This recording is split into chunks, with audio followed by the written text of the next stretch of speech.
Ar ôl i'r marcio ddod i ben, bydd y broses ddyfarnu'n dechrau. Proses yw hon o benderfynu pa mor dda y mae'r myfyriwr wedi'i wneud. Mae gan rai cymwysterau radd llwyddo yn unig, ac yma mae'r broses ddyfarnu yn sicrhau bod y myfyriwr wedi cyrraedd y safon ofynnol i ennill y cymhwyster. Mae gan gymwysterau fel tygau a safon uwch nifer o raddau gwahanol sy'n dangos pa mor dda y mae'r myfyriwr wedi'i wneud o'i gymharu â myfyrwyr eraill yn y flwyddyn honno. Gall hyn fod yn arwydd defnyddiol i ddarpar gyflogwyr a darparwyr addysg o ba mor dda y mae'r myfyriwr yn deall y pwnc. Mae cael gwahanol raddau'n golygu gwneud penderfyniadau am le i osod pob ffin gradd.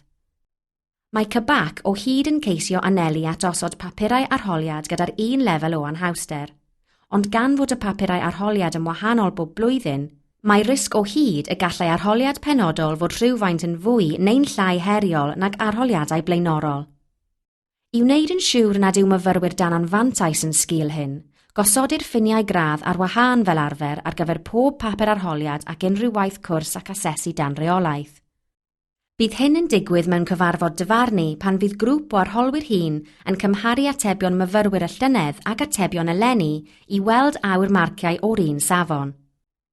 Mwyn cymharu'n deg ar flwyddyn flaenorol, defnyddir ystadegau hefyd i weld awr grŵp o fyfyrwyr eleni yn wahanol i rai'r y llynedd.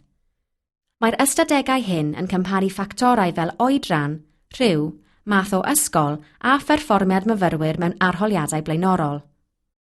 Ar ôl ystyried yr holl dystiolaeth yn ofalus, bydd yr arholwyr hŷn yn penderfynu ar leiafswm marciau ar gyfer pob gradd i sicrhau bod ffiniau gradd ar gyfer y flwyddyn bresennol yr un safon a'r llynedd. Yna, bydd CBAC yn cymhwyso'r ffiniau gradd hyn ac yn cyfrifo radd yr enillodd pob myfyriwr. Mwyn sicrhau ein bod yn hyderus a safon y cymwysterau, mae'r broses hon yn cael ei goruchwylio gan y reoleiddwyr cymwysterau, Llywodraeth Cymru yng Nghymru, Ofqual yn Lloegr a SIA yng Ngogledd Iwerddon, ac mae'n rhaid i bob corff dyfarnu ddilyn yr un cod ymarfer.